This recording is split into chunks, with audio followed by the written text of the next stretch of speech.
when you put up a building, that building says something about you, the people who paid for it, and the place it's in. And as the designer, your responsibility is to stand by those ethics. And for some buildings, that can be highly charged, for a cultural building or religious building. For a house, maybe not as much, but it still has some ethics. And I've always thought we're in a moment where, at least in the sort of architectural world, where we are returning to or maybe embracing that idea that buildings stand for something beyond the piece of jewelry. 모스트 포던 팟캐스트. Well, welcome back, everybody, to Most Modern. We're actually going around the globe this time, heading down under. We've got Rob Morrison and Will McKee from Common Office joining us from Australia. Welcome, guys. Hey, thanks for having us. Well, I think it's great to introduce our audience to a more global perspective, but I think it's also good to get to know you guys a little bit more. Rob, you and I were classmates in grad school in the US. Will, you come to Australia via the UK. Maybe if you guys can just let us know a little bit about how you wound up in Sydney, where you're coming from specifically, and then how you ended up working together. Sure. Maybe I'll kick it off. As Alex said, we studied together. We actually shared desks opposite each other, right? Making models and all that. But yeah, I then returned to Sydney, had started working for someone else, and then an opportunity arose to quickly work on the renovation of the synagogue. And I then jumped ship and basically set up the practice through that cultural building, which is important for a number of other reasons. And then after sort of setting up an office, Will and I were teaching together. I'll let him introduce himself after, but we were teaching together, and then we actually started sharing studio space, and then eventually formed the practice. So I'm from a place called Doncaster, which I'd be very surprised if you're familiar with, in the north of England, which is an important distinction. And I studied in Scotland, and then I did a year in France, and then ended up in London, met an Australian, and basically followed her to the other side of the world, non-threatening way. And then in Australia, I worked for a few firms, and then ended up also teaching at the University of Sydney and Western Sydney, which is where Rob and I met. And we ended up sharing a studio about six years ago, something like that. And we basically followed one another around through various studios and established Common Office. So let us know, what is Common Office? You guys are an architecture firm? Do you have any sort of speciality focus? Well, we are an architecture firm. I think that's an easy answer. But we were also, office of kind of like keen to operate within the fields of urbanism also. And we do interior work. So, we're kind of bridging both of those worlds, I think, but principally an architecture firm. So I think our listeners, I'm personally interested in what's architecture like in Australia, especially for both of you who have been coming from the UK as well as the US. Are there any similarities to those other contexts, or is it sort of completely different?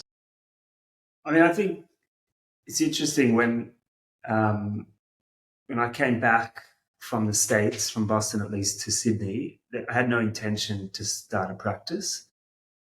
The intention was to work for other people. What became sort of apparent very quickly was that there's an enormous market here for residential work. Mm-hmm. And when I say enormous, I think it's really hard to pin. We can talk about why, but there is so much work around in the residential sphere. And when I say that, just to clarify, we're talking about like a house extension to the development of apartments. And I think that's probably tied a lot to what's going on in Sydney and market forces and the cost of living crisis, etc. But that became clear very quickly. And I say that because the practice began not with residential. It actually began with a cultural project. And that's something I keep going back to because I think it's important. We're deeply interested in that as well. But what's happened, there's so much residential work has kind of carried the practice in many ways. I think that's a fair. Yeah. Coming from I kind of thought about this question a little bit before, obviously, we started speaking and trying to think about the similarities and the differences between the UK, I suppose, or like particularly London and Sydney. And part of it is the different time when I was operating in London, which is like 10 years ago. And when I arrived in London was GFC, still very much in recession mode in the UK. And I would define my postgraduate period as kind of not enough work, whereas very quickly in Sydney, there felt like there was an abundance of work. And Rob and I were both operating by ourselves at the same time when we were in this space we kind of affectionately call the dungeon. And I didn't have a pre-existing network in Sydney, but I found it quite easy to pick up residential work. So it was very fertile for kind of establishing a young practice.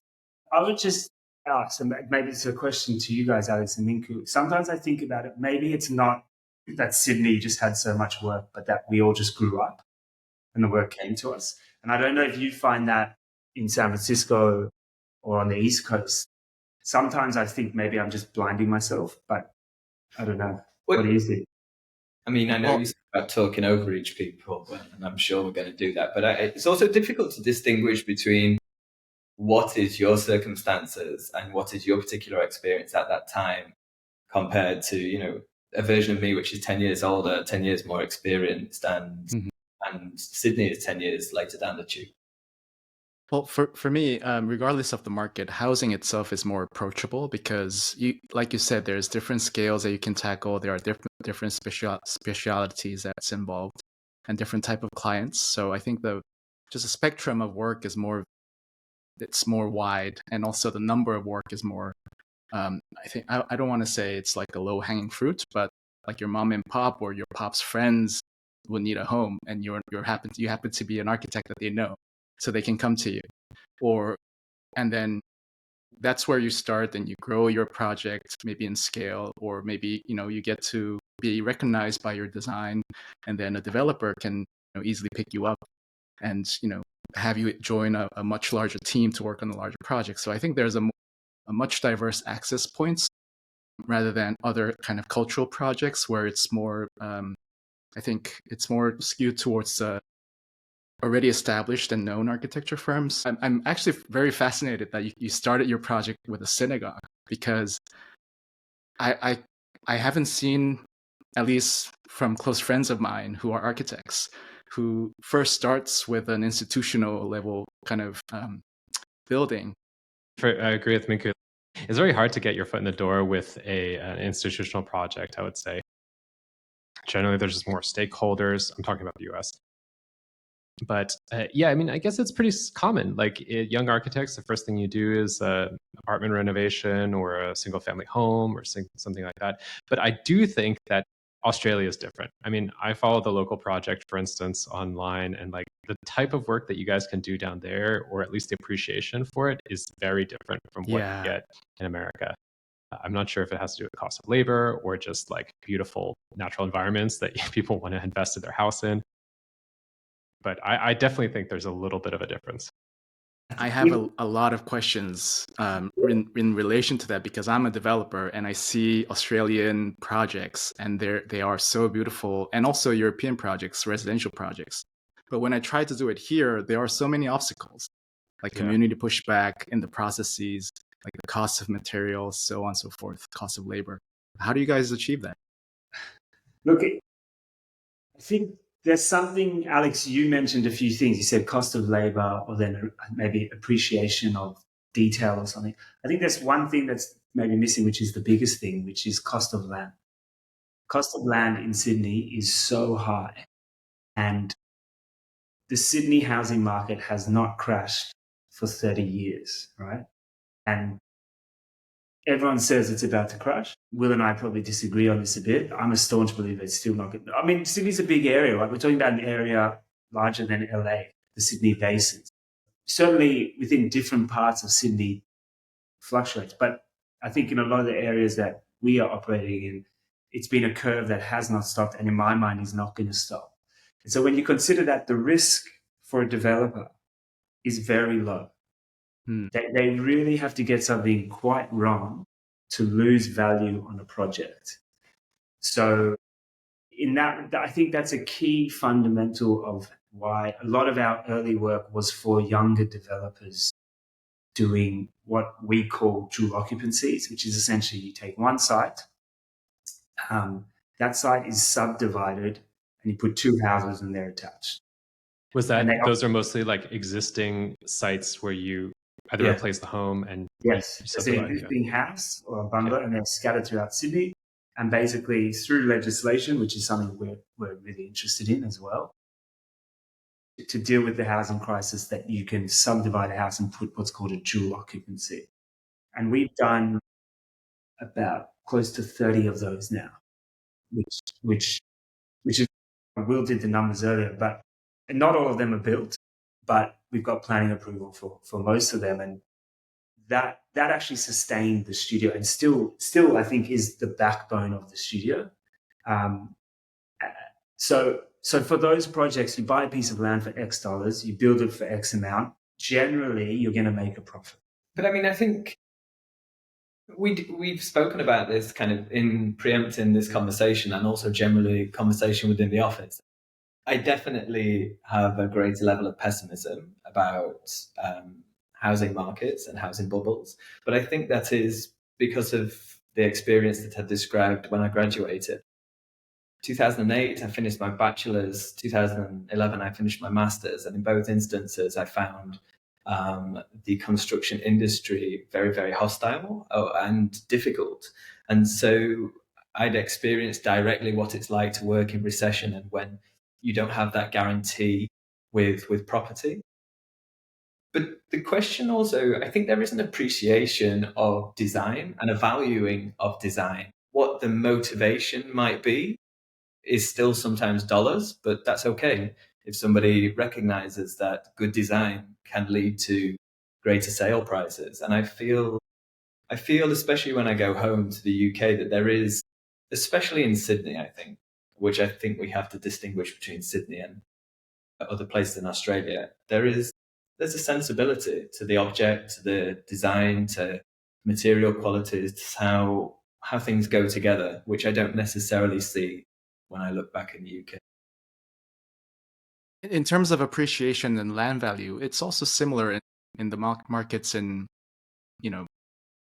Boston, in Massachusetts, where appreciation is slowly but surely happening almost every year, even throughout COVID. But there are many obstacles that prevent you from doing more contemporary architecture. One is the community engagement process, where people tend to, be more comfortable doing the same project that's next to you, like clapping aside, clapping some similar type of cement sidings, making the color the same, and then also the interior and the construction itself is all wood. Is that the most different part that you see? Like, how does the process work in Sydney? It always blew my mind. I remember riding my bike around Cambridge thinking, what is going on here? Like, you've got a building down the road by Gropius, you've got a building down the road by Cert, and then you've got all these houses which are being renovated, and they have, maybe this is the wrong word, but very little architectural ambition. I couldn't get my head around it. And maybe that's from growing up in Sydney. There was always, I mean, not everywhere, but certainly a lot of buildings go up, small buildings, modest buildings with intention, at least architectural intention. Sometimes it's a bit off, sometimes it's great. I remember driving, Cambridge was like strange. I couldn't get my head around it. Why is that? I don't know. I actually think there's a really robust planning framework in Sydney that I know a lot of people complain about it, but I think it's extremely robust, and there's the government architect, there's architects at a high level pushing design. And if you read through the local planning guidelines for the local council, they speak quite clearly about buildings needing to be contemporary. They're very clear, they're very open about that. I mean, these are guidelines, right? So anyone can kind of come and do what they want, but there's definitely an understanding that if you're going to put a new building up, it's going to be contemporary, whatever that means. Now, see, that is a significant difference right there. Like, here, the significance is more towards a traditional architecture, and it has to be similar. That's why you see the same sidings all everywhere. So, and also the planning department in Cambridge specifically, because I just completed a building there. The reason why we had to choose the same type of siding, but a little bit better insulation is because the planning department required us to do that. Otherwise, we didn't get any permits. So me being a developer, having that design ambition, I can't do anything just with that ambition alone. The process kind of kills it along the way. So I think that's one of the major differences. There's definitely an emphasis in the Northeast of America on sort of traditional looking architecture. But the funny thing is, it's becoming more and more prevalent in a lot of places too. I mean, San Francisco is not an old city. It's like as old as Sydney is, you know? And yet this sort of emphasis on traditional Victorian, traditional sort of California ranch style. Yeah, it's a different thing. I think new is not necessarily considered a good thing in America, but it seems to be the case. At least, have you guys found that way in your work? So. It's a good thing in Australia. Definitely considered. I think I can ask you a question. Why, as a developer, do you want to do something contemporary? Well, I started as an architect. I worked with Alex at OMA, so I think it's just a personal thing, and it doesn't necessarily have to be a stylistic thing. But as you said, an intention is more important to me. And at least for the Cambridge project, I think I achieved that intention and the goal of the project, not necessarily the looks.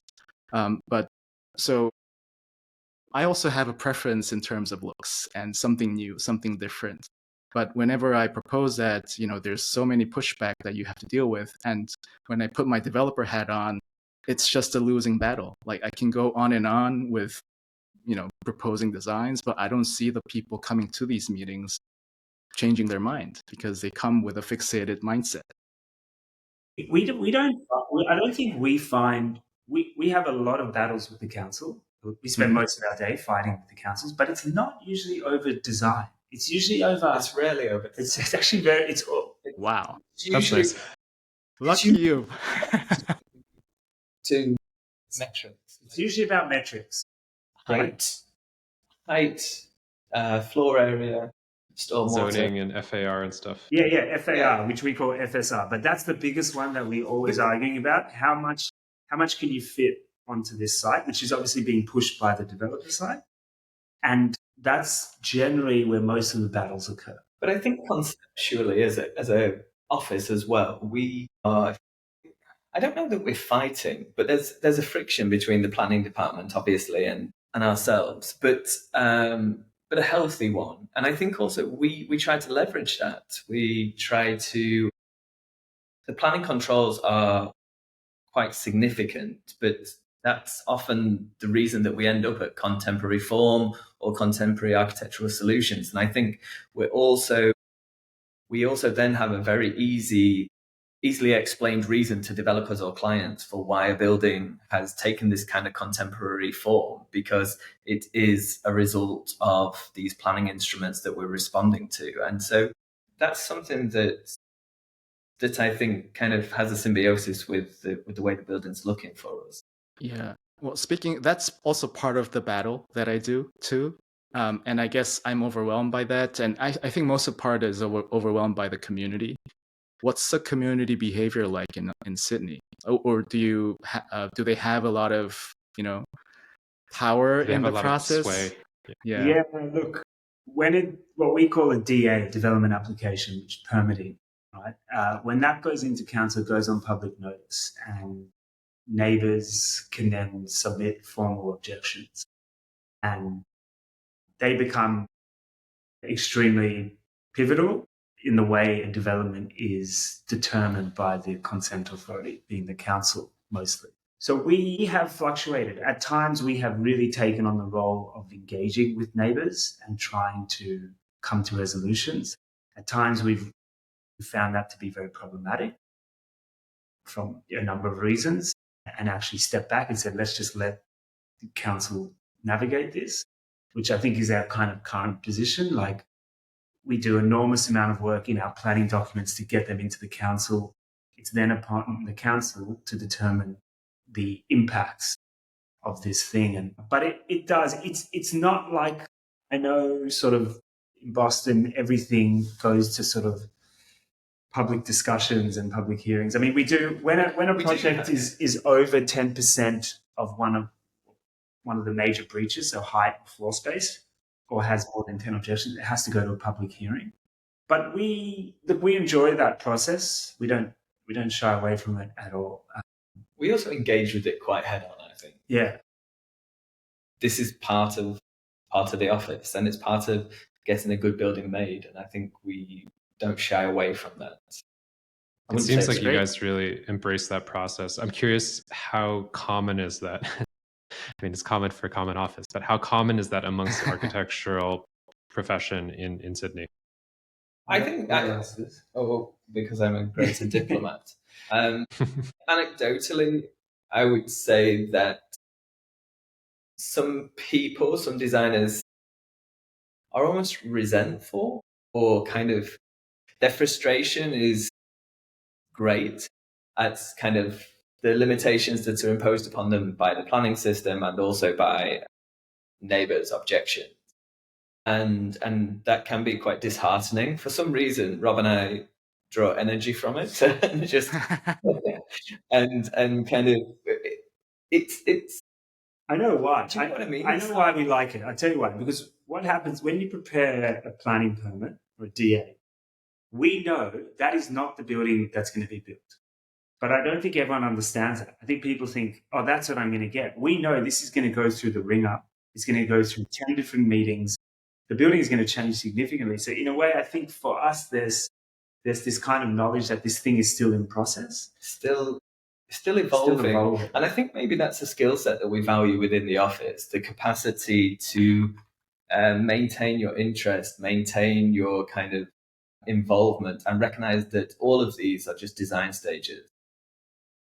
The objections from the neighbour, it's just a design stage. The kind of limitations that's put upon you by the planning department, it's just a design stage. And our job is to respond to that and still deliver a kind of a positive outcome for the various stakeholders involved, including ourselves as architects. That's amazing. Well, on that note, it's great that you embrace the process, right? Like, you have to, I guess, have to be quite stoical about it. Like, these obstacles are going to appear, and then you have to address them, and that's part of being an architect. Were there any particularly acute challenges that you both faced when you were starting the office or on any of your sort of seminal projects? Yeah, many. I think. I think. Look, there's a few. I think the one which is maybe a bit of a sidetrack is that I certainly, and we've spoken about it, I think getting a building up, as long as everyone understands that they're good designers, which I think is a kind of a baseline, right? Like, we can all design nice buildings, good buildings, but managing the process, which is a really complex thing. We're talking about consultants, clients, and sort of guiding them through a process that, frankly, most people have no idea how it works. You don't know what it's going to cost. Not just the cost of the building, right? That's a whole separate thing. The cost of just getting this thing through the council. You know, we've had DAs that have gone into council. They've stayed there for a year. We've updated the plans 4 times. And then we've still had to go to the court, the Land Environment Court, to battle this thing out. So we're talking north of $100,000, right? So, I mean, that's just anecdotal, but managing that process, I think it's in the managing. I mean, it's also kind of trying to maintain some positive energy for this project, which, whether it's a developer or a kind of private individual, you also need to maintain some kind of positive energy to carry the project forward, because it's tiring and it's really hard, and you have to have something that you're pursuing. And so it's quite difficult to introduce all these consultants, all these bills, all these processes that you need to navigate before you get to the point where you can sit down and enjoy, you know, your new doors or whatever, and maintain that positive momentum to move the project forward. That's a challenge. That is so true. You have to like your project, because you'll only get pushback once you start. Yeah. It's that old thing, right, that we're always taught at uni, at school, which is like, there has to be some core thing to this scheme, because everything is going to get chipped away, and you still have to be able to retain something. I always thought, oh, that's a silly idea, but it's cliche, but it's so true. Well, I thought I had, I mean, this is a tangent, but indulge me. There was a period when I was teaching where I was really quite critical of the crit process and the kind of pinning up your work and then this kind of antagonistic exchange between student and reviewers. But I've changed back again, and I now see how valuable it is, because that is absolutely essential to getting a building erected. You have to have something that you can return to as a core value of a project for all the criticism that will come, for all the different interests. You have to have something that you can kind of go back to, return to, reevaluate, and then go forward on again. Maybe Yeah, invite a community member to the critique No, I mean, to get even more diverse feedback. And stress test it. You tried it? Yeah, You tried it? Wow, what happened? but I tried to do a project in the north of, well, I did a studio in the north of England that looked at ex-industrial, a town, which Doncaster is. And I had members of the mining community or ex-mining community who joined us via Zoom in Australia to discuss the difficulties of living in a deindustrialized town and having an industry removed. And I mean, there were kind of vocabulary barriers between students in Australia and the north of England, but there were also, it's, people are still angry, people are still upset, and for the students to have their abstract projects meet this very real emotional response was interesting. It was a positive friction. That sounds strangely similar to your thesis, Alec. yeah, I mean, I'm all about sort of engaging with the outside world when it comes to teaching. But I think going back to Will's point, I also have felt that sometimes we're trained in a very sort of, I like to call it the firing squad. Basically, you line up all your drawings there, and then there's a bunch of older professionals, lecturers, architects, academics who sit there and tell you what's wrong with it. But what I do think it does train you to do, which is essential in practice, is basically defend your project and simultaneously defend and advocate. Like, I think sometimes young architects, they think that everyone is going to like their work. I mean, of course, we enjoy it more when people like it. But at the same time, there's always going to be that person who shows up and says, why isn't it this way? Like for one of my projects, someone goes, why isn't it a Spanish missionary style? I had no answer. I was just like, I had a different idea, basically. But there's always going to be that person who has their own idea. And I think what's important about it, and we've started to touch on this a little bit, is the fact that we have a very public, our discipline is very public. Even if you think of it as an art, it is a public art. And so you need to be able to sort of interpret and take in feedback, which I'm glad to see you guys embrace when it comes to the planning process. Maybe like what sort of feedback have you gotten, say, from your clients or from some of the inhabitants of your work after you've done it? Like, I was thinking back, our office is not that old, right? 5 years, 6 years, essentially 5 years. And buildings have gone up and they're in public view. And I think you're right, Alex. You have to be able to defend a project. Even when you're young, and I know we're not young, but in the scheme of things, I think this is considered young, right? In terms of putting up public-facing buildings, at least. Experience matters, and sometimes you put up buildings that things are not entirely resolved, especially in your early years, and you drive past and you go, shit. This is maybe one of those things that we'll have to put. Like, you go, wow, if only we'd spent a bit longer on that corner detail. Then you come back to the office and think that's part of it, right? It's not, oh, here's a building, it's an arc, it's a progression. And maybe clients don't want to hear that because they want their thing to be the best thing. But that's just not the reality, right? Practice is an arc, and buildings learn from other buildings, and everyone knows that. I'm a big believer there's nothing entirely new. So you're learning from something, and that building's developing on that.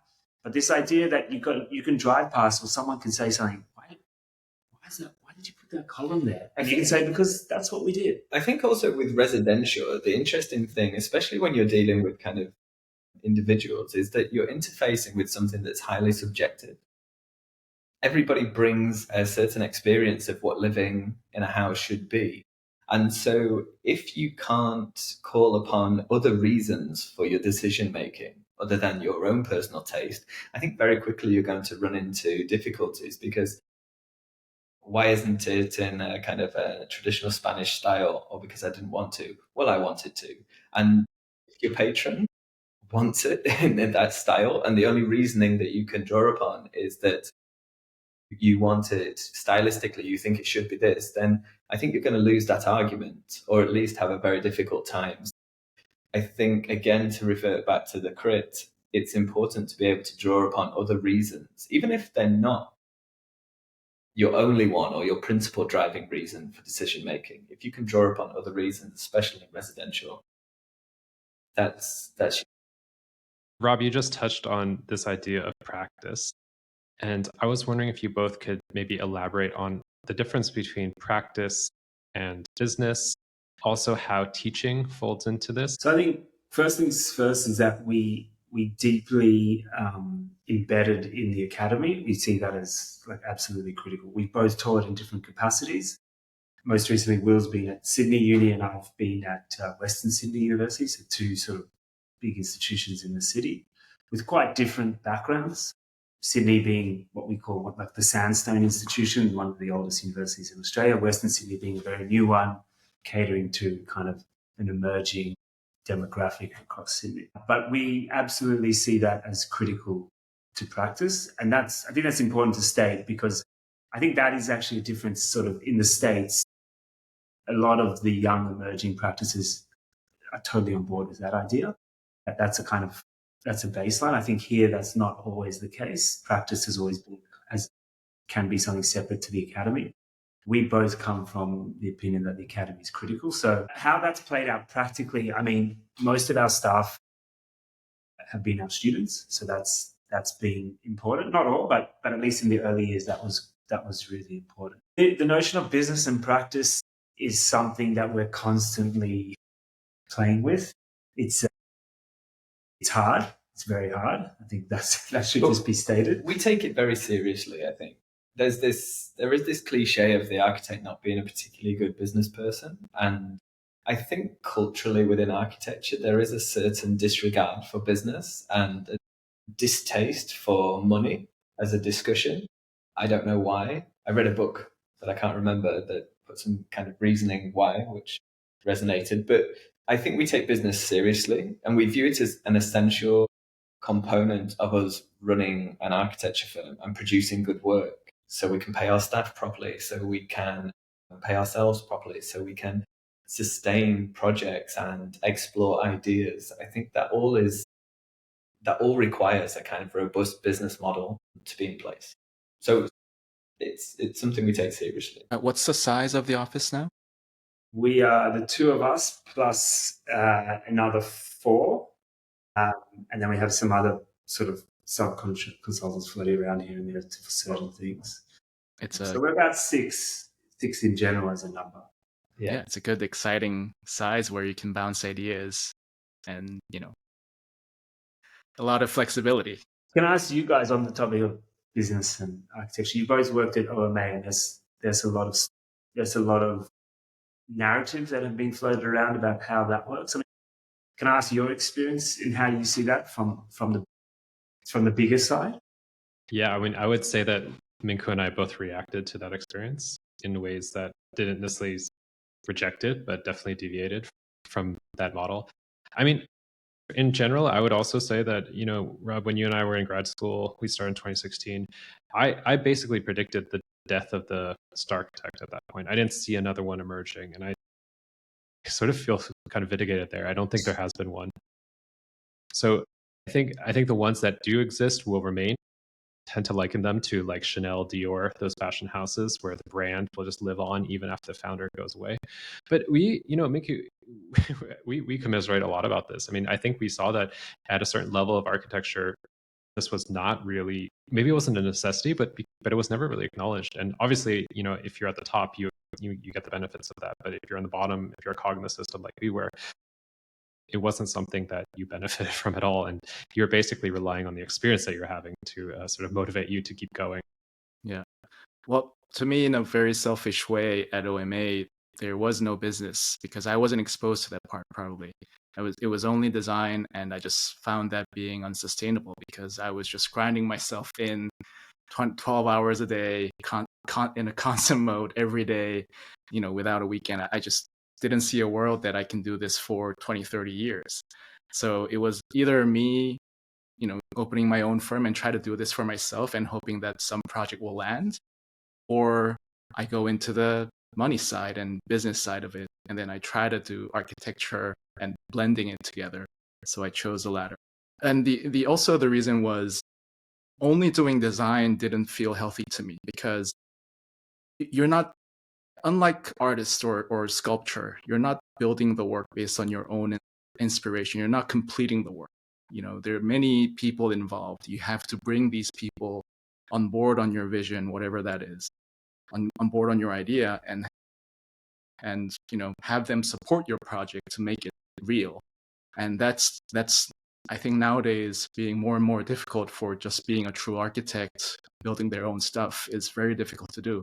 And even at Star Architecture offices, I mean, they are on the front line of the projects, but I think in the reality of things, I don't think there's a lot to control or a lot to manage or, a lot to give authorship to that Star Architect other than the form and the exterior of things. So I found that also quite limited.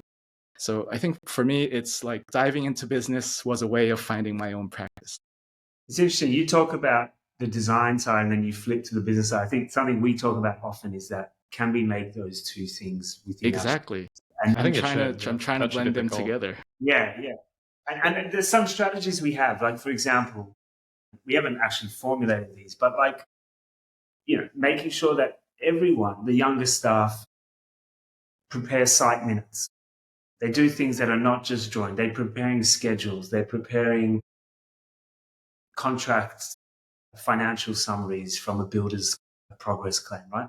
And I think it's about exposing them to that and sharing that load. I mean, I've got lots of thoughts on this. I think forms a lot of my thinking for a variety of reasons. But the first is that buildings are really expensive.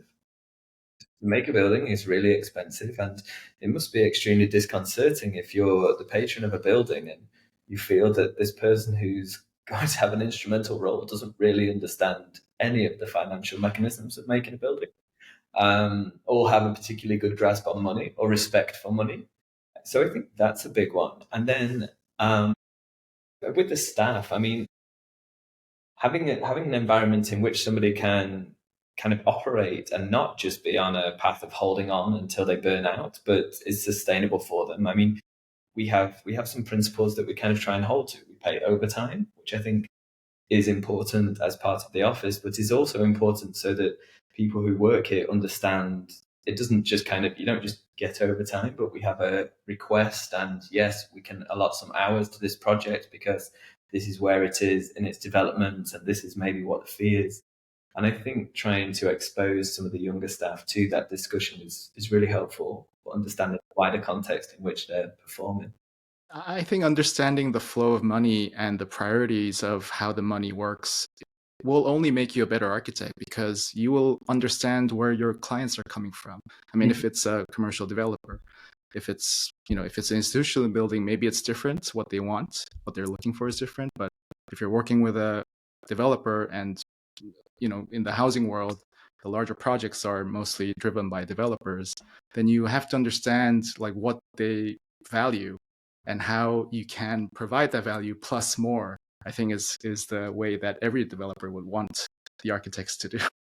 Yeah, I think that I wonder actually how much of it comes down to a curiosity to understand things that you don't know. Like when we're in school, we don't learn about the finances of building. But once you get on into, especially starting one's own practice, you realize it is essential. You need to know both how much you are being paid for the project, and that's its relationship to how much the project costs and what the return is that project is going to provide for the patron. I do feel like there are still some people out there, some who've established themselves and don't need to worry about that as much. But there are quite a lot of sort of younger architects who are still trying to pursue a situation where they are not responsible for that, where they have to, where they can do whatever they want. They're kind of unrestrained creatively. So, but at the same time, I think that's becoming less and less common amongst architects in general. I think the discussions that we're having right now are things that I'm starting to experience more when I talk to younger architects, with my students, but even my contemporaries who are just interested in, say, how does development work? How are you getting in on that a little bit? And I think it has a lot to do. Minkyu and I are probably affected, especially by the cultural context of America. That's, I think, why we started off this conversation with what's it like in Australia? Because here, the religion is money. Like, that's what you pursue. And that's, well, it's currency. It's a sort of a shared value that we can exchange.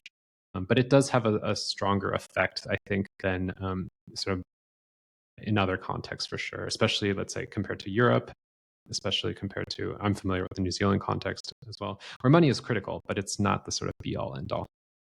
And I think the other thing is the risk that's involved in building here. Like, you don't want to get sued either. Yeah. I would just add to that a lot of our clients, at least, even the really savvy developers, and we spoke about this before, there are moments, and a lot of moments, where design comes to the forefront. And we are like very grateful for that, right? Like, there are things on a lot of our buildings which cost a lot of money and give no return, but are there because us, alongside with the patron, whether that's the developer or the owner, thinks, oh yeah, that's actually really nice. So it's not a zero-sum game, I guess. There are these moments, and we talk about it often. It's also learning, and I think this is with experience, like when to push and when not to push. Right. So, which battles to fight. Yeah, which battles to go for. Like, if it's about a downpipe, whether it should be concealed or not concealed, instead of turning that into a huge fight, we would rather have a fight over the render finish or something. I think that's also, both you and I, in our different ways, have that as a shared nature. I don't think we are not kind of like complete control of the building. I think we quite enjoy the ride of the building. And I personally am, whether I agree architecturally or kind of from a design perspective or not with a client, I'm always quite excited if they've got an idea, if they've got a thing that they're bringing to the table and they're like, I've seen this and I really love it. I value the intent and I value the enthusiasm. Whether I fold it into the building or not is a different question. I value that there's the excitement, the interest. Well, first of all, I think you guys are very lucky from my perspective to have a patron that values design, because I mean, it is starting somewhat in this market too, like in Boston and in New York especially. There are people, I mean, I'm not talking about the institutions like related or like those large Lend-Lease companies where they do pencil towers with Stark. I'm not talking about that, but like, for example, Tank House doing these multifamily condominiums in Brooklyn with Soil. And I think there are more and more developers who have been exposed to these envelope pushing design work, and that looks different, that's something new. They're also finding ways to also pushing themselves and try to achieve that vision together, and then try to see what happens. If it sells well, then that's great.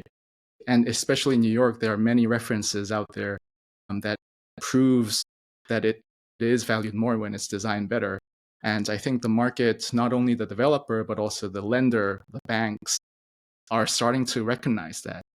Hence, I want to mention about my book too. Yeah, Minkyu wrote a book called The Value of Design, which I think we're all trying to understand a little bit more as architects. We know that design matters, but trying to get other people on board, I think is quite important.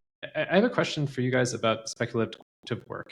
We have had some conversations in the past about projects that are maybe more competition-based or sort of more vision-focused, not necessarily trying to get work built.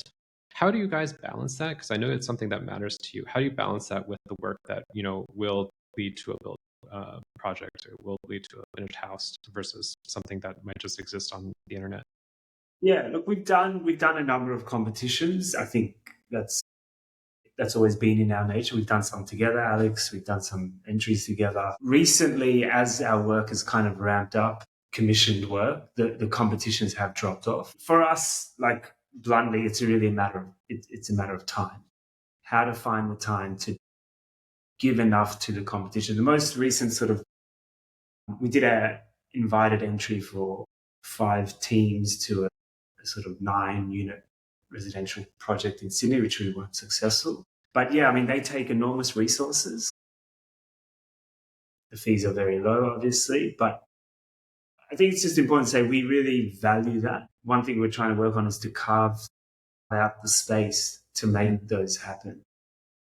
Will was saying, we were talking last night, the term speculative. Obviously, we're talking here about competitions, but we do also do a lot of work which is speculative in that we'll just be commissioned for a concept design. We're working on something at the moment in regional New South Wales where there's a concept design, and that concept is then going to be put to a bunch of investors. So that project may go nowhere, it may go everywhere.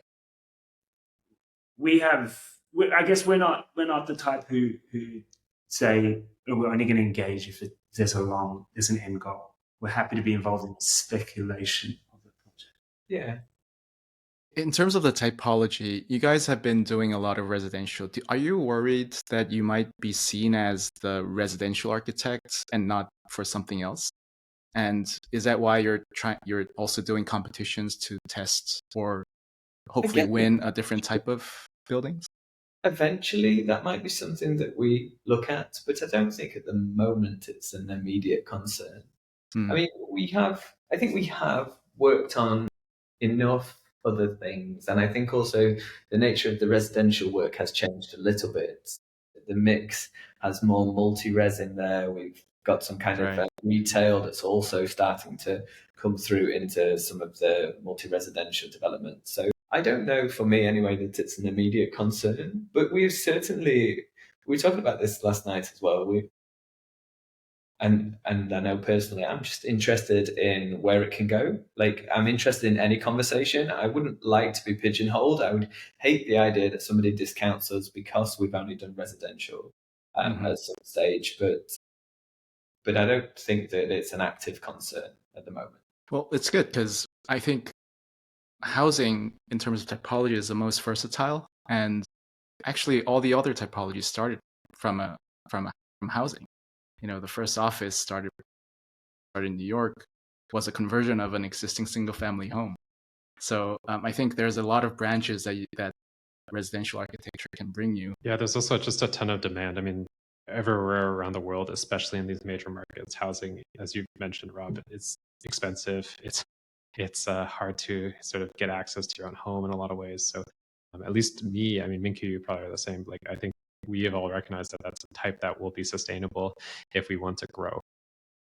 Also, I think it's worth adding, the backbone of any city is its housing, right? It's not its opera house. Mm-hmm. Sometimes we have to remind ourselves that, especially in Sydney, right? The opera house is this thing that gets held up. But actually, the city is reflected by its ability to house its people. And so we never actually use the term residential. We always use the term housing.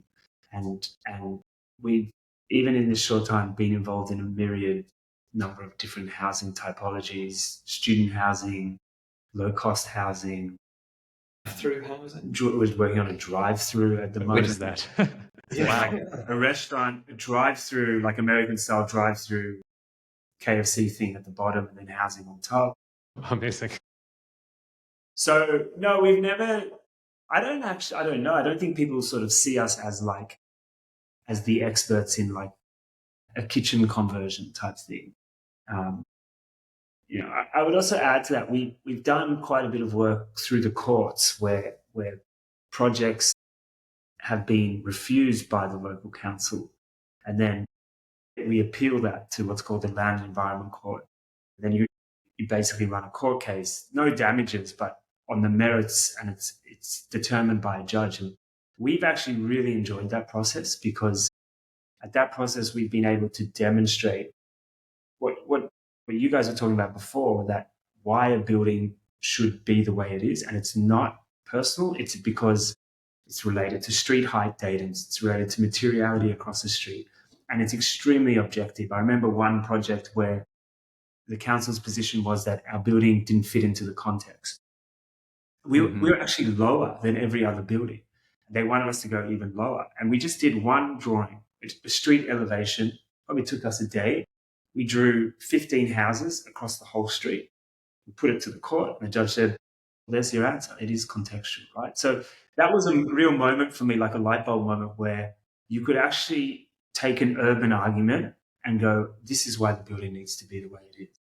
So if anything, I think people maybe, I don't know, but hopefully value us for that, as opposed to, oh, these are the guys, the group who can do the kitchen extension type thing. Right. And we're deeply interested in that, right? We're deeply interested in the idea of city, making city, and housing is fundamental to that. Right. Well, I have two questions. One is, I mean, you touched on how important communication is and the architect's ability to do that visually. I'm curious if you can talk about your methods or your preferences for how to do that, but also verbally as well, both external to your work with the public, with your clients, but also internally to the office. Well, I think drawing is absolutely central. I don't think there's any escaping that. And I feel like at some point in university, I was maybe less interested in that and more interested in the presentation or the dialogue. But increasingly, I think that's absolutely fundamental. The capacity to represent your intentions and kind of suggest things through drawings. And I think that's something that obviously we put a lot of importance upon, and a lot of our work is kind of in the focus of producing drawings to communicate things to different stakeholders and also just nudge the interpretation in a particular direction. Verbally, it's a little trickier to answer. I mean, yeah, like the ability to communicate clearly, I agree, we agree, right? It's all actually tied to the drawing. And we use the drawing as the back, even if we go to a public panel or a court appeal, right? The drawing is this thing that everyone goes, oh, that's what it is. If you say the building is this high, everyone goes, well, how high? How high above this? But once you point to a drawing. So the drawing for us is always like the fundamental thing. And then from that, I think, like in a public panel, we will always refer back to a drawing and try and be as clear as possible. I've always liked the idea that, and I tell this to my students, like, you should be able to stick your drawings on the wall and walk away. Should speak for itself. If we can't understand the project, well then, I don't know, we've got an issue. And that's really hard to do. So yeah, we haven't thought too much about verbal communication. We like to think, you just got to keep things clear and open with clients, especially. But the drawings are absolutely critical. I think I was probably a bit more skeptical with that position of the pin the drawings on the wall and walk away.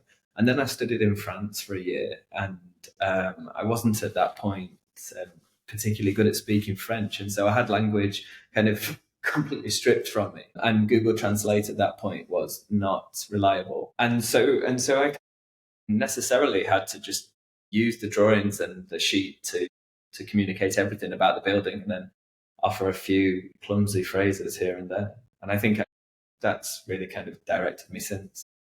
How about the physical model? I feel like it's a lost art, especially in the small offices. Are you guys producing physical models? I have a board of foam here that Rob keeps telling me to get rid of, and I absolutely refuse. And that is an optimistic thing that I hold on to, just with the dream that I might sit down and do some model making. I love physical model making. It's interesting. When COVID hit, the local councils removed their requirement for physical models. So you used to have to lodge a model with your drawings, and people would sort of stand around it. That's gone. And because so much of our work is tied to that, I think that's dropped off. It's something I think we definitely need to increase. Yeah, I really miss that. It's very hard to find time and resources to dedicate to the making of a good model. But I mean, I don't think 3D modeling, digital modeling is completely other. Mm-hmm. So, but I would still like to have that physical dialogue. I think when I'm teaching, I always impress the value of it, just for intuitively understanding gravity, forces, how components go together. It's an amazing. I totally agree with you, Will. I think it's just such a shame. I know it's time consuming, but I'm always trying to find a way to expedite it or make it more simple, because I'm basically operating my own firm, and if I have a new project, I would love to try to produce one, but I can't see myself doing it with my limited time. So do you know any better way of, Well, have you found a way of Well, doing it? you just need to factor it into the fee. That's what we've done with Yeah. with certain other projects, right? You just say this is what it costs. I don't We, think we it's- believe this is critical, and therefore the fee swells a bit. I don't think it's the money. I don't think the money would be the difficulty. I think it's the time. Right. But I have in the past 3D printing. Obviously, if you can get your head around simple 3D printing principles, I've Mhm. produced 3D printed models, and the response when you pull out a physical model for a client is always fantastic. I haven't Yeah. seen Never anybody. agree. Everybody loves holding it and giving it. Yeah. That's the famous OMA one, right? When he's looking through. They can be quite captivating. I do think that COVID has done a number on the physical model, even within the universities, within schools. I think students are just not as into it, or everything is automated, like everything is laser cut and 3D print. But I hate to say back in my day, but like, getting out the X-Acto, making 20 cuts and then having to replace it. There is something about that is quite nice, and leads to a certain sort of imperfection that I think actually reflects the building as well. Nothing's going to be completely as you designed it. I do want to ask a question broadly about the future of Common Office. I don't know if this is something you guys talk about regularly, but where do you plan to go? We've talked a lot about how maybe some things happen serendipitously, but is there a direction that you think you would like to head towards? Or maybe are there certain issues that you would like to engage with? Yeah, I think we definitely want to do larger work, right? And that's a sort of broad sphere for larger in impact, not necessarily scale. We're doing, at the moment we're doing 50 units. That's probably our biggest project. 60, which has like a central courtyard, and it's quite a serious, significant project in a kind of urban regeneration. So I think we're already doing quite large work, but I think where I think we would definitely like to take is that every project can have a kind of urban or public impact, and not every project at the moment does that. I think they try to, but I think we always look for that. We always look for that interface with the public realm. Even when we're talking about individual dwellings, we're still always critically looking at that front facade that interfaces with the street.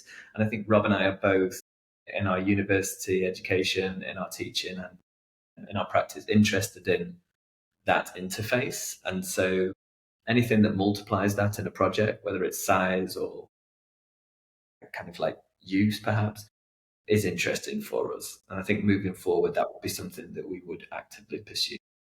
Yeah. So, like practically what that means is, and we've started to do this, is to stop taking on work that's maybe like a rear extension, right? We basically stopped doing that for a while now, even if financially it's good, because we just want to direct the efforts of the practice to more impactful sort of urban work. We don't have any sort of, I don't think there's any sort of prescriptive, we want to be 50 people in 5 years. I think that's really healthy in a way. I think it's more, we take things as they go and make sure that each project that comes in or that we take on aligns with those sets of values that we're interested in. I'm certainly like a big believer that if you plan too far, it's just like not a good way to operate. I'm much more kind of, you deal with the things in front of you, the tasks, and that will hopefully lead you to the final destination. I think fortunately, I'm a little less like that. I like to plan. And I think that works quite well, because I think that's where we kind of come together quite well. But I don't know. There's a lot, but we keep moving forward, I think. Yeah, it's a related question that I have is, Australia is for me, from a person who tries to do architecture and development. Australia has a lot of, not many, but like two, three quite famous firms who are doing this blend of work, like Nightingale Housing being one, and I'm blanking a couple of other names, but there's this new models of trying to tackle the affordability parts of housing, because here, unfortunately, if you try to do something different, something contemporary, it equates to more expensive and luxury. And I am firmly against that notion. And I think a good building can also be economical and also be affordable. And I admire a lot of practices based in Australia. How do you think that's possible, and what's your take on them? This one's difficult, I think. I mean, I always find the dual occupancy typology interesting because even though in many cases the kind of the two dwellings that we propose would probably fit into a luxury market or kind of a higher end market in terms of real estate, I think it's valuable that we've taken one dwelling and turned it into two. And I think as a typology to continue working in that, I feel like could possibly contribute to affordability in that we're increasing the supply. That's probably where I get to the idea of like a net increase in dwellings with projects. I don't know really the extent to which an architect can impact whether the outcome is luxury or not, other than kind of saying no to projects. I'm not sure that I'm clear on that. I think about this a lot, right? Because I'm aware of some of the contexts we operate in, not all, but certainly some of the work certainly fits within extremely desirable neighborhoods in Sydney, which are up there with some of the most expensive postcodes in the world, right? We're not oblivious to that. That's not all our work. There's affordable housing, there's work in the regions. But I think, I remember that this idea that let's take the Lower East Side of Manhattan, right? It's only been sort of 70 years, if that, where that was one of the most undesirable locations on the planet. Within 70 years, it's become one of the most expensive on the planet. And we don't know what will happen in another 70 years. Mm. So it may seem totally nuts that in 50 years, no one will want to be on the Lower East Side again. But we don't know that, right? So I think the idea of making buildings, increasing dwelling density while doing it in a respectful way and not just like shoving shoeboxes, but actually making proper dwellings. It's not, our buildings are not intended to last. No one puts up a building to last 5 years and then it goes, right? These buildings should last hundreds of years, and who knows what will happen. So that's something I think about quite a lot. I think that's a cool idea of like perspective. It's almost like the individual, if you're looking too close at an individual project, then yes, you can see it's kind of not shortfalls, but maybe some kind of ethical questions that take a little bit of wrestling with.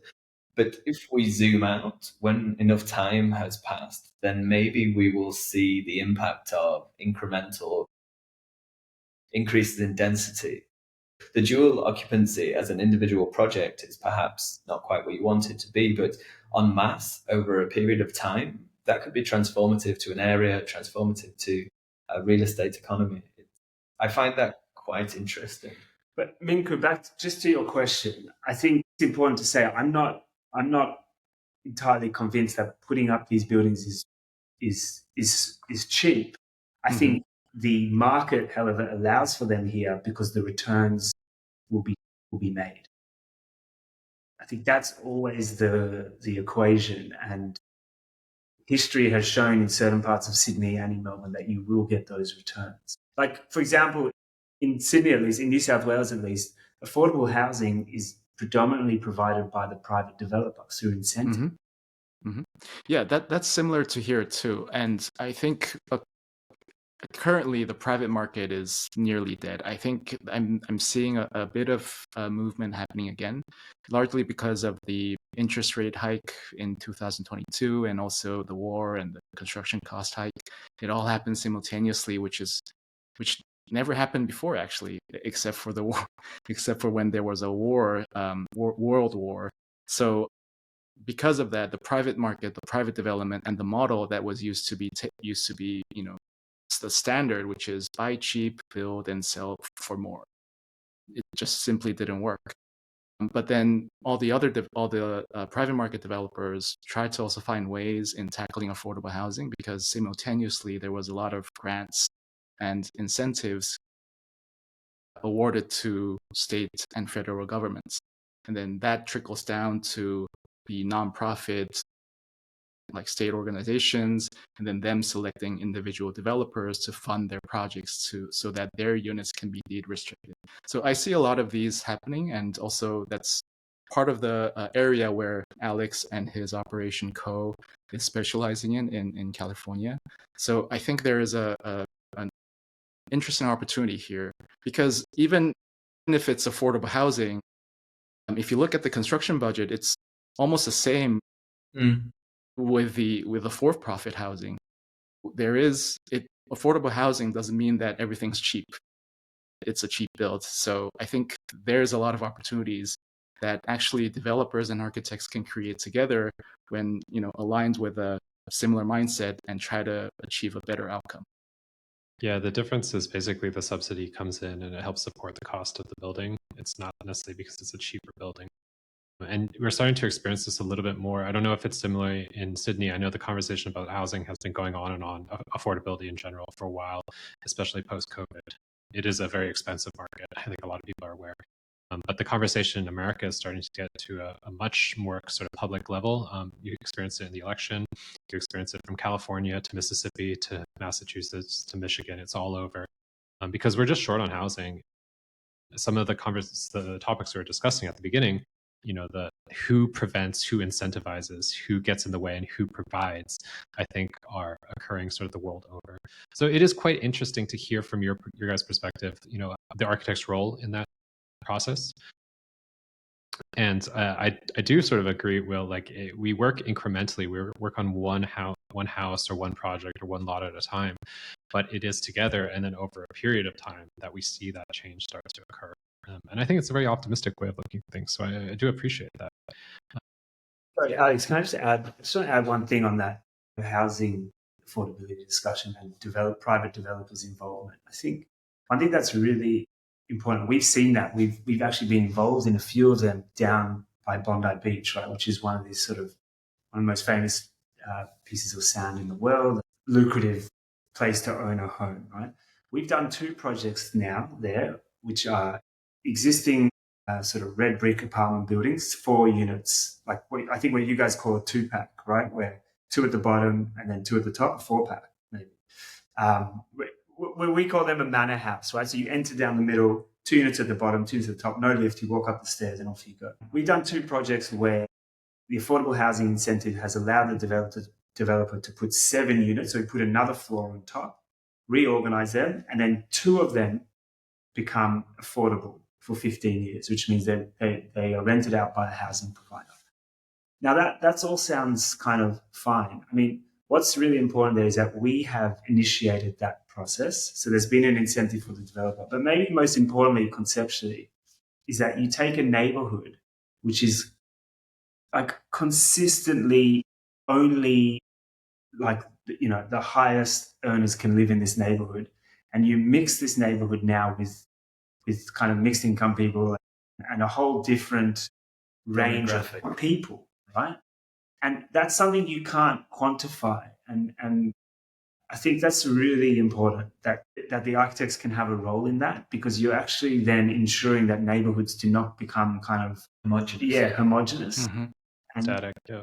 And we've been able to, if I look back and reflect on it, those projects have been some of the most rewarding, definitely not financially, but in terms of the impacts we've been able to have to convince a developer to do that, and then to allow for those neighborhoods to be like that, and we take some responsibility is quite a nice feeling. It kind of, there's a nice point to touch on that answers some of the questions that we've kind of talked about earlier in the discussion, which is communication, speculation, kind of bringing that idea to somebody early on who doesn't necessarily, and also kind of engagement with the legislative instruments that are determining this, which we do. So those projects I think would be ones that I think most fondly of as well, where we've really kind of engaged in that. Well, do you know that this is available? And if you can do this, then you can do this. And and they've been followed. Yeah, education too. Yep. To add to your list. I think that there's a growing number of young architects, especially, who are looking for those type of opportunities. I can't say for certain that the best place to find them is in the United States. It sounds like there are a lot in Australia. But I do sort of think, when I think about the moment that we're in right now, I do think about people who want to use design in order to make an impact beyond the aesthetics of the place or beyond just the look and feel of the place, and to what you guys are talking about, the demographics, the culture, the society that starts to evolve. But as a final question, our show is called Most Podern. We named it that way because we don't really know where we are right now. I think our generation is sort of figuring it out. There was modernism, postmodernism. Where are we right now? So I want to leave it to you both. What moment are we in right now? Where are we coming from and where are we going? Not just in design, but in sort of a global society altogether. You can take your time. It's a loaded question. I might jump in and just answer it from what, Having thrown me under the bus there, from what I think we can sort of engage with, and that maybe that comes back to the academy and teaching. I taught first year they asked me to teach first year for the first time ever. I've only ever really taught in the masters, and a group of students come in who, most of them have no idea what they're actually in for, what they're, so there's a handful of students who really kind of know what they want to do, but the majority don't. And I got up and I said to them in the first lecture, like, we're not here to actually teach you anything except for ethics. And when I say ethics, I mean not what's right or wrong, right? That might come from their parents or wherever they get that from, whatever, the schools or whatever. But the idea that when you put up a building, that building says something about you, the people who paid for it, and the place it's in. And as the designer, your responsibility is to stand by those ethics. And for some buildings, that can be highly charged, for a cultural building or religious building. For a house, maybe not as much, but it still has some ethics. And I've always thought we're in a moment where, at least in the sort of architectural world, where we are returning to, or maybe embracing, that idea that buildings stand for something beyond the piece of jewelry. And that's how I've approached teaching first year, which is not that interested in this little thing that you make and how shiny it is, but what's its relationship to the wider thing. I'm not sure that really answers the question, but I think we're in a moment, like maybe 15 years ago with the Super Dutch, where we were interested in the diagram, so to speak. I think now, at least for me, we're in a moment we're interested in ethics. And that for me is kind of where we're at. And that can take many tangents, as it should. That's kind of my having passed that across, it felt like Rob had a ready-made answer there. So I think I'd struggle to kind of articulate anything with that degree of clarity. I would almost define both like my personal worldview and also my architectural by just pluralism. There's so much to consider. And I mean, so many urgent things to consider. The sustainability, the kind of advancement of digital toolkits, the financial context in which we operate, the climatic context in which we operate. There's so much. And I think, it can be quite overloading, but just trying to move forward positively and engage as best you can with the information that you have, as best you can at that moment. But I think maybe something to stand by is having something that you're saying. And if I refer to how I talk to students, always, I actually try not to bring that much to a review. I just want to hear what you're trying to do. And then I'm going to evaluate how well I think you've used architectural means to achieve that. That's really all I am ever trying to do, first year or masters. I don't care what style it is. I don't really care what it looks like. I care about how you have deployed those architectural tools to say something. And then we can talk about whether I agree or not. In saying that, I would say that at the end, and this is something... This is great. This is something I learned from Kirsten Gears when she taught us, was that at the end of all of that, we look back We put a drawing on the wall and we go, is it beautiful? And I think that is important, right? We've talked about a lot of things today, but we are also deeply interested in the aesthetics of things. I think you have to be, right? I feel like that you just contradicted your first statement. No, I think it's important to say, right? We look back and despite everything, we still say, is this thing still look beautiful? And then if we can stand back and say, yeah, actually it does, in line with all the other things that we've been engaging with, then I think you're on the right path. Yeah. I'm not sure I agree with that point, but I'm just going to leave. Well, regardless, we do make things that, we want to contribute to a world, a more meaningful, beautiful, fair world, let's say. And I do think aesthetic beauty is part of it. But maybe what you're saying, Will, is and all these other things as well. I think that When you guys first decided to open an office together, when was that moment and what convinced you to do that?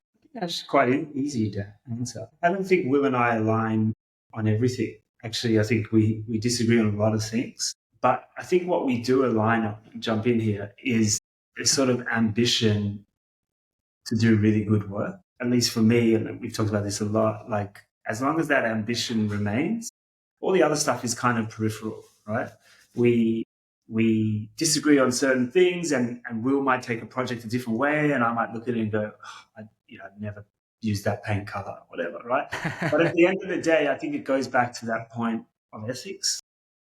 Like, as long as there's a level of trust and a kind of combined ambition, I think you have to allow for movement between people. So I think that moment came when we realized that there was a lot of work and a lot of stuff to be done and a potential to do something to make really good buildings. And we both sat down and said, the ambition is shared, and what are we, what are the logistics that we need to do to make it happen? For me, that was quite simple and clear. Yeah, I mean, I don't feel the need to kind of elaborate on that, really. I think we shared a lot of space. Well, we shared very little space, but for a long time. And it felt like a very organic next step. It's a good relationship, but as you say, we come at things from very different places, but I think there is a core or shared value or a core shared aspiration. No, that's wonderful. And I think a question that I'm sure anybody listening to this podcast has is, where can we see more of your work? Where can we find out about some of these projects? We often talk about this idea of shouting quietly. Which is kind of like a post-rationalization because we're not. We often kind of encounter comments about our website being perhaps a little underwhelming, and we don't have a large Instagram presence. And in fact, our site sign is also quite small and hard to read, which we like. Yeah, so we have this sort of deep interest in like getting on with doing really good work, and this idea of marketing. Of course, it's important, but that if people see our work and then they see all the work that's being done, and hopefully that does enough marketing for itself. But I think one thing we share is like a deep, deep skepticism of social media. But in this idea that it's representative of the work you do, which work is so multifaceted, so complex, so political, so charged, and then it just gets kind of compressed to this image. And that's always kind of never sat so well with us. So we've adopted this kind of position of shouting quietly. You seem very unsure about it. I forget the word. And we like it. We like the idea that the website doesn't start. I mean, I know it has that image at the beginning, but then it starts with text, that you actually have to read something before you get given an image. This idea that there's thinking before image is something we're interested in. But we're formulating a lot. Yeah, okay. Also, was that just an opportunity for us to plug the actual web address? And we'll definitely. Yeah, that's work. Yeah, why don't you let us know what it is? We'll leave it in the notes below. Okay. Yeah, I love the quiet shouting because I think it's an OG way for sure, but it's also very relevant because now we're at we're in the sea of, eye candies. Like you have this endless stream of things that catches your attention. But I think there's a power for sure when, especially a developer or a client or someone, just finding you out of nowhere. And that may be more convincing than just seeing your project with many other, contemporary architecture projects together and just picking one. So I think it is very relevant, but it requires a lot of courage. So I would support that idea, and not that it matters, but like keep going. I love that. Thanks, Minku. Appreciate it. Hopefully this gets your really quiet message out to a lot more people. So we encourage anybody listening to at least check out Common Office's work. I mean, having seen it from afar and seen it on the internet, and then hearing the thoughts and the sort of concepts and the intellect behind it, I have to say it's really excellent work, and I'm really excited to see more of it emerge, even if you don't broadcast it to everybody. Yeah, thanks. So from our end, obviously, Alex, you and I have known each other a while, and it's actually been really nice to reconnect in this way outside of the GSD, and just to kind of come back together, even though time has passed, and just shows that like you set these relationships up, and hopefully they build to something future. And we really admire what you guys are doing, and I wish you only the best with it all. And thanks for having us. Yeah, appreciate the time. Most modern. Most modern. Most modern. Most modern. 모스트 포던 팟캐스트.